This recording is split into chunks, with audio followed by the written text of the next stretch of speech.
1 বছর আগেও এমন একটি মুহূর্তে আমরা কল্পনা করতে পারিনি।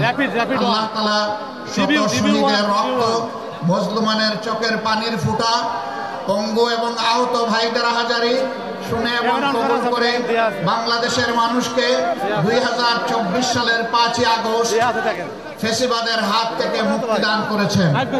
সেই মুক্তি পেয়েই আজকে আমরা মুক্ত পরিবেশে দুটি কথা বলার সুযোগ পাচ্ছি। এই জন্য আরেকবার আল্লাহর করে শুকরিয়া, আলহামদুলিল্লাহ। আপনারা কেমন আছেন সবাই? এই কথাটাও তো 1 বছর আগে জিজ্ঞাসা করার কোনো উপায় ছিল না।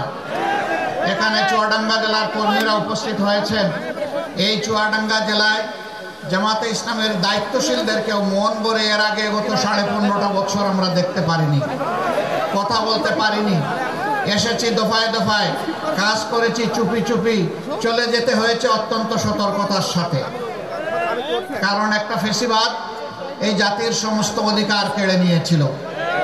বাংলাদেশ জামাতে ইসলামীকে শান্তিতে কোথাও দাঁড়াতে দেয়নি। নেত্রকোনায় একটি বাড়িতে, গ্রামের একটা বাড়িতে বাপ বেটা দুজন মিলে দুপুরের খাবার গ্রহণ করছিলেন।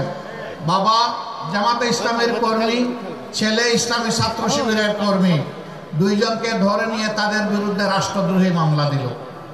দুপুরের ভাত খাওয়ার নাম হচ্ছে রাষ্ট্রদ্রোহিতা। ঢালাইয়ের সেরা প্রিমিয়ার সিমেন্ট। সম্মানিত ভাইয়েরা, বিভিন্ন জায়গায় হানা দিত ঘর বাড়িতে। আমাদের ঘরে কি থাকবে? আমাদের ঘরে তো নাচ গানের বই থাকবে না।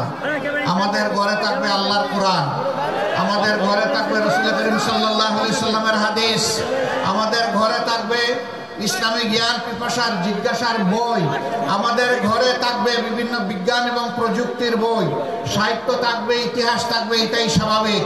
বইগুলা তুলে নিয়ে বলতো যে এখানে জঙ্গি বই পাওয়া গেছে।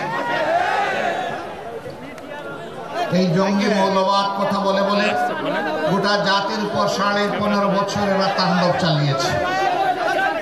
স্বাধীনতার পক্ষ এবং বিপক্ষের শক্তিতে দেশকে, জাতিকে বিভক্ত করেছে। এইভাবে জাতির উপর তাণ্ডব চালানো হয়েছিল। এক এক করে আমাদের 11 জন শীর্ষ নেতাকে দুনিয়া থেকে বিদায় করা হয়েছে। হ্যাঁ, বিভিন্ন দলের উপরেই এই নিষ্পেষণ নির্যাতন হয়েছে, কিন্তু বাংলাদেশ জামাতে ইসলামী ছাড়া আর কেউ বলতে পারবেন না যে তাদের নেতাদেরকে তাদের বুক থেকে কেড়ে নেওয়া হয়েছে।